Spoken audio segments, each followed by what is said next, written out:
Good morning students, myself Pramod Sharma, continuing mathematics online class. तो जैसा कि अभी लास्ट टर्न पर आपको 5A एक्सरसाइज पूरी कराई गई थी और इसी क्रम में आज आपको एक नई एक्सरसाइज 5B कंटिन्यू कराई जा रही है, जिसमें कि हम फ्रैक्शंस को डिवाइड करना सीखेंगे। तो यहाँ पर जैसा पहला क्वेश्चन है इसका डिवाइड, तो यहाँ पर 3/5 डिवाइडेड बाई 5।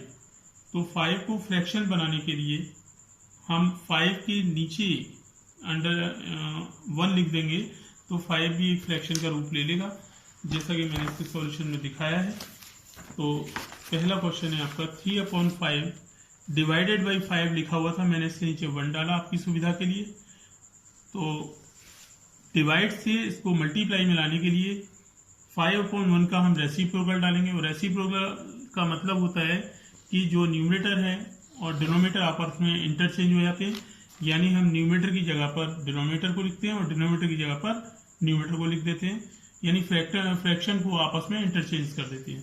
तो 3/5 डिवीजन में अगले स्टेप में हमको मल्टीप्लाई में लेना होता है, तो यहाँ पर हमने मल्टीप्लाई का साइन डाला और इसको हमने रेसिप्रोकल यानी कि फ्रैक्शन को हमने उल्टा कर दिया। तो यहाँ पर 5/1 की जगह पर हमने 1/5 लिखा।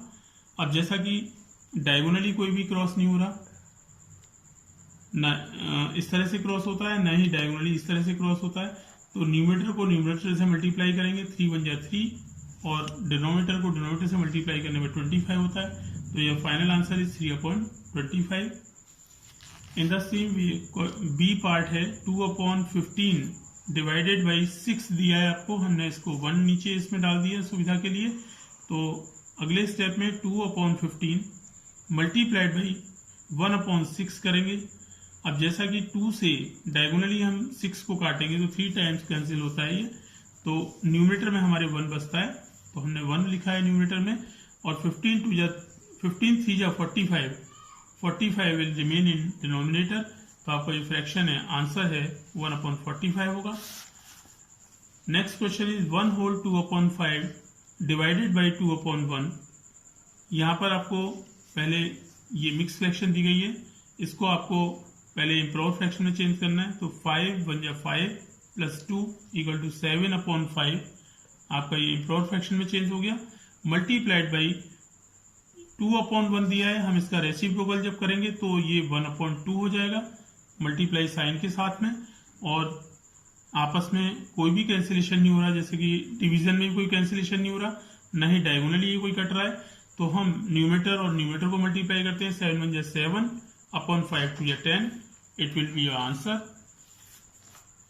Next question is 2/1/7 divided by 15. तो यहाँ पर 2 7 × 14 और 1 15 हो गया आपका, तो 15/7 आपको लिखना है, मल्टीप्लाई टू 15 को आपको 1/15 कर देना है। और आप देख रहे हैं ये डायगोनली जैसा कि कट रहे हैं आपस में, 15 से 15 कैंसिल हो गया, आपका न्यूमरेटर में 1 बचता है और डिनोमिनेटर में आपका 7 बचता है, तो 1/7 will be your right answer. Question number E 19/5 divided by 38। तो 19/5 38 को मल्टीप्लाई का साइन जब हम लगाएंगे तो 38 का 1/38 हो जाएगा। 19 2 × 38 कैंसिल होता है यहाँ से। अब न्यूमरेटर में आपके 1 बचता है और डिनोमिनेटर में 5 और 2 बचते हैं, जिनको मल्टीप्लाई करने पर 5 × 2 = 10 आता है। तो it is your answer. Last question D इसका जो है 49/6 डिवाइडेड बाई 35। तो जैसा कि पिछले क्वेश्चन में मैंने आपको करके दिखा दिया है, आपको आगे भी यही फॉलो करना है। 35 के नीचे आप 1 अपने आप से लिख लेंगे और इसको फिर जब रेसिप्रोकल करेंगे तो 1/35 आप लिखेंगे। तो हमने यहाँ पे ऐसा ही किया है।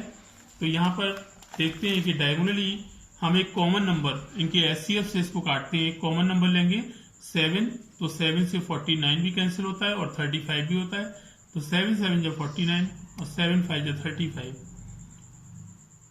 और इसके बाद में हम देखते हैं कोई भी कैंसिलेशन नहीं हो रहा है, तो 7 × 1 = 7 will remain in numerator and 6 × 5 = 30 will be your denominator and the answer will be 7/30। तो ये आपका क्वेश्चन नंबर 1 पूरा हुआ। इसी तरह से आपका अगला क्वेश्चन इसमें सिंप्लीफाई का दिया है, जिसमें कि 2 फ्रैक्शंस को आपस में डिवाइड किया है। तो तो जो सेम प्रोसेस जो हमने यहाँ किया था, सेम प्रोसेस हमको यहाँ पे फॉलो करना है। तो पहला क्वेश्चन 4/3 डिवाइडेड बाई 7/5, तो इसका हम सॉल्यूशन इस प्रकार करेंगे। तो 4/3 डिवाइडेड बाई 7/5, तो यहाँ पर आप देखते हैं 7/5, जैसा कि मैंने बताया कि डिवाइड के बाद वाली फ्रैक्शन का हम रेसिप्रोकल डालते हैं।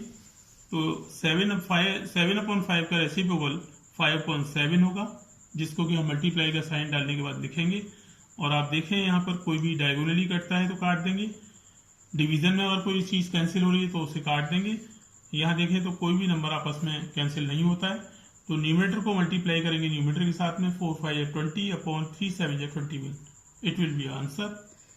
इन the same way question number 2 whole 1/7 divided by 7/2, 2 7 14 और 15/7 मल्टीप्लाइड बाई 2/7, इसका रेसिप्रोकल जब करेंगे तो 2/7 होगा। और यहाँ से आप देखते हैं कि कोई भी कैंसिलेशन आपस में डिवीजन और मल्टीप्लिकेशन में नहीं हो रहा है। तो यहाँ पर 15 2 30 will be in numerator, 7 1 7, 7 7 49 will be denominator of the fraction. The answer will be 30/49. Question number 3 is 6 whole 2/3 divided by 4 whole 1/5. तो यहाँ पर हमें क्या करना है, यहाँ पर जो मिक्स फ्रैक्शन दी गई है, पहले हमें फर्स्ट स्टेप में इनको पहले इम्प्रोपर फ्रैक्शन में चेंज करना है, जैसा कि आपने पिछले लेसन में सीखा था। 6 3 18 प्लस 2, 6 3 18 प्लस 2, ये 20 होगा आपका, 20/3, 4 5 20 और 1 21/5, 18 और ये इस तरह से आपका वो हुआ। तो यहाँ पर ये थोड़ा 20 हो रहा था यहाँ पे। 6 होल क्वेश्चन नंबर 3, ये है 6 होल, हाँ ये 2/3 है इसमें, जिसमें कि चेंज करने पर 20/3 होता है, 21 हो गया था। तो इसमें 20/3 को हम रिपीट करेंगे आगे और मल्टीप्लाइड बाई 5/21 से डिवाइड करना है इसमें। अब यहाँ पर पहले 21 हो रहा था तो कैंसिलेशन हो गया था, यहाँ पे आपको यहाँ कैंसिल नहीं करना है। अब आपका जो नया आंसर होगा वो 25 100 upon 21 3 63 will be your answer. तो ये आपका थोड़ा सा करेक्शन है इस सवाल में, आप लोग पूरा करेंगे इसके लिए। आगे इसका क्वेश्चन नंबर 4 है 14/9 डिवाइडेड बाई 28/2। तो यहाँ पर 14/9 मल्टीप्लाइड बाई इसका रेसिप्रोकल करने पर 2/28 होता है, जिसको कि कैंसिल करने पर 14 2 28 और 2 से हमारा 2 कैंसिल हो जाता है। जो answer will be 1/9। In the same way question number 5 है इसका 12/11 डिवाइडेड बाई 144/121। 121 को न्यूमरेटर में और 144 को डिनोमिनेटर में लिखेंगे। और यहाँ से जब कैंसिलेशन करते हैं तो 12 12 20 144, 11 11 का 121, इस तरह से आपस में डिवाइड होते हैं। तो आपका जो आंसर है वो 11/12 आएगा। तो एक ही प्रोसीजर को फॉलो करना है और ध्यान रखना है कि डिवीजन से हमें रेसिप्रोकल करना है, उसके बाद में कैंसिलेशन होता है तो उसको कैंसिल करके न्यूमरेटर और न्यूमरेटर को मल्टीप्लाई करना है, डिनोमिनेटर और डिनोमिनेटर को मल्टीप्लाई करना है। तो यही आपका प्रोसेस है इसका जो है। बाकी के सम्स आपको अगले वीडियो में भेजे जाएंगे। तो आज के लिए इतना ही। That's all today. Have a nice day.